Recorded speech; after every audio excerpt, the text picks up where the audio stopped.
साथियों, जय हिंद, वंदे मातरम, जय जगत। ईमानदार मीडिया को, ईमानदार अधिकारियों के आगे बढ़ते हुए कार्यों को देखते हुए खुशी होती है और आम नागरिकों तक यह सूचना पहुंचाना मीडिया का दायित्व भी है।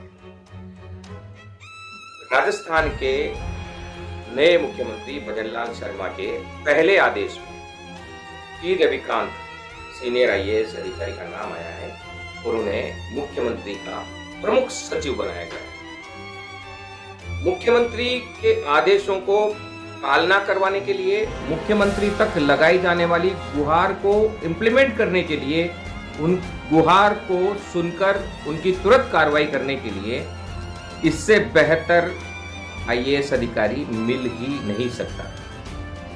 राजस्थान में यूं तो बहुत सारे ईमानदार लोग हैं, लेकिन ईमानदारी के साथ साथ काम के प्रति वफादारी और प्लानिंग को इंप्लीमेंट करने की ताकत, पक्षपात पूर्ण रवैये से दूर हटकर देश की उन्नति के लिए काम करने वाले अधिकारी चंद हैं। उनमें प्रमुख अधिकारी टी रविकांत हैं। टी रविकांत की एक घटना मैं आपको बताना चाहता हूं, जिससे कि हम टी रविकांत के कार्यशैली के बारे में समझ सकते।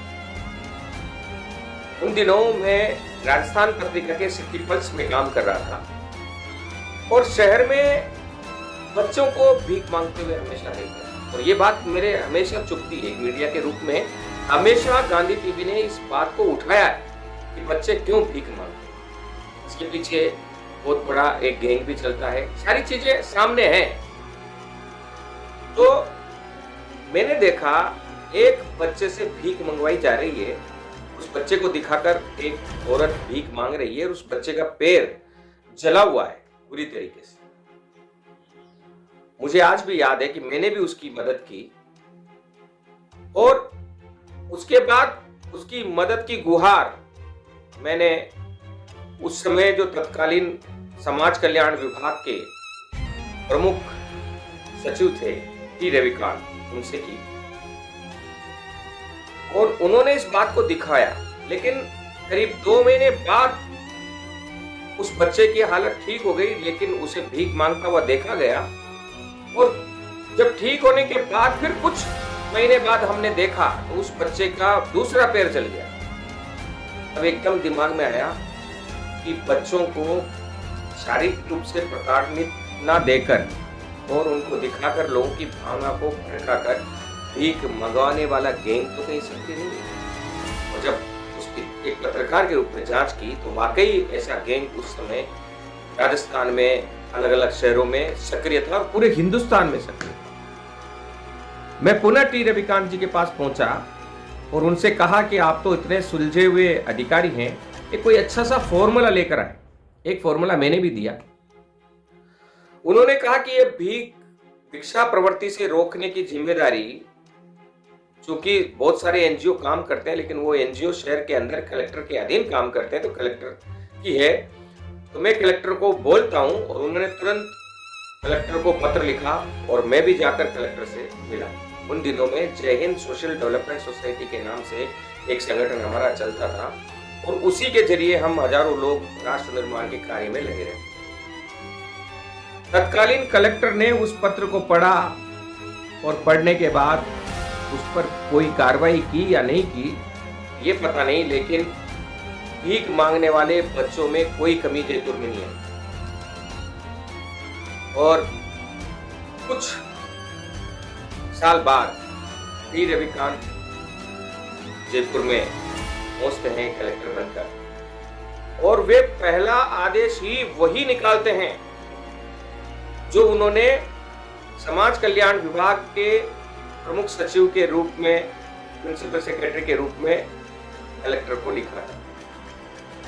और तुरंत सभी एनजीओ को बुलाते हैं जो बच्चों के अपलिफ्ट के लिए स्लम एरिया में, कच्ची बस्तियों में और शहर के अन्य अन्य जगहों पर, जिलों में अलग अलग जगहों पर काम करते हैं, जो बच्चों को शिक्षा देने के लिए, बच्चों की भिक्षा प्रवृत्ति को रोकने के लिए, उनको मुख्य धारा से जोड़ने के लिए काम करते हैं। उन एनजीओ की मीटिंग होती है और एक एक एनजीओ को शहर का एक एक चौराया दिया जाता है, जिम्मेदारी दी जाती है सोचिए कितनी अच्छी प्लानिंग। एक एक चौराया दिया जाता है और जिम्मेदारी तय की जाती है। अगर उस चौराहे में कोई भीख मांगा जाएगा, कोई भीख मांगता हुआ बच्चा पकड़ा जाएगा, तो इस व्यक्ति की जिम्मेदारी होगी, इस एनजीओ की जिम्मेदारी।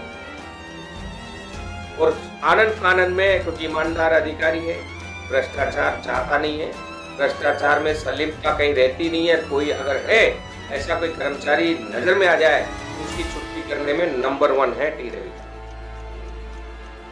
और आनंद फानंद में सभी चौराहों पर एनजीओ के स्वयंसेवक लग जाते हैं।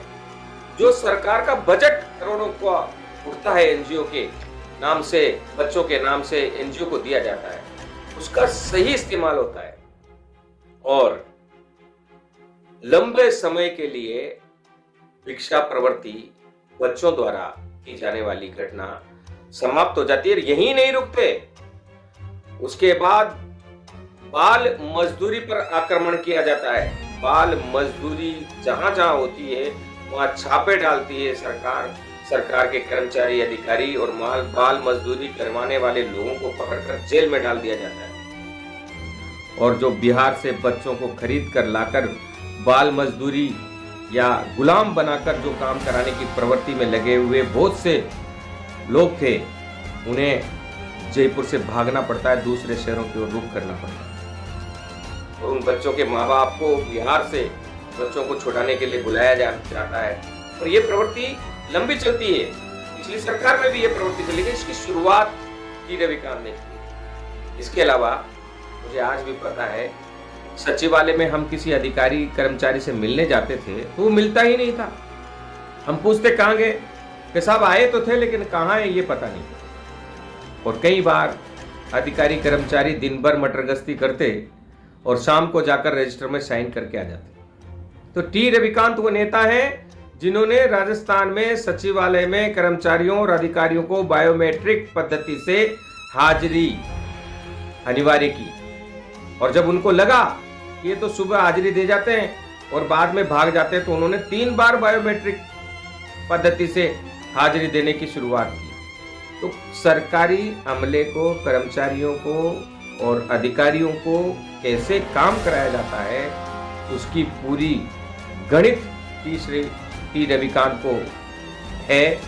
और ईमानदार व्यक्ति हैं और आज भी वे अपनी बड़ी बहन और माँ की सलाह लेते हैं। तो सोचिए, एक मुख्यमंत्री जो मुख्यमंत्री पद प्राप्त करने के बाद शपथ से पहले अपने माँ बाप के चरण छूते हैं, एक अधिकारी जो आज भी अहम फैसलों में अपनी माँ और बड़ी बहन की सलाह लेते हैं, उनका परामर्श लेते हैं, उनके आशीर्वाद लेते हैं। राजस्थान में मजबूत सरकार आ गई है, और जब मजबूत सरकार आ गई है तो नीचे कहां कहां लूप पोल है, कहां कहां कुछ गलतियां हैं, कहां कहां हम व्यवस्थित कर सकते हैं देश को, उसको करने में सच्चे पत्रकारों को, सच्चे स्वयंसेवी संस्थाओं को और सच्चे ईमानदार नेताओं को काम करना चाहिए, अधिकारियों को काम करना चाहिए, कर्मचारियों को काम करना चाहिए। और अब मुख्यमंत्री का दरबार सबके लिए खुला होगा,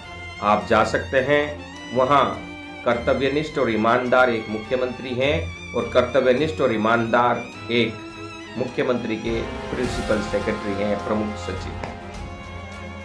तो आइए आप और हम मिलकर इस नई सरकार के साथ राजस्थान का सर्वांगीण विकास करें और आगे बढ़ें।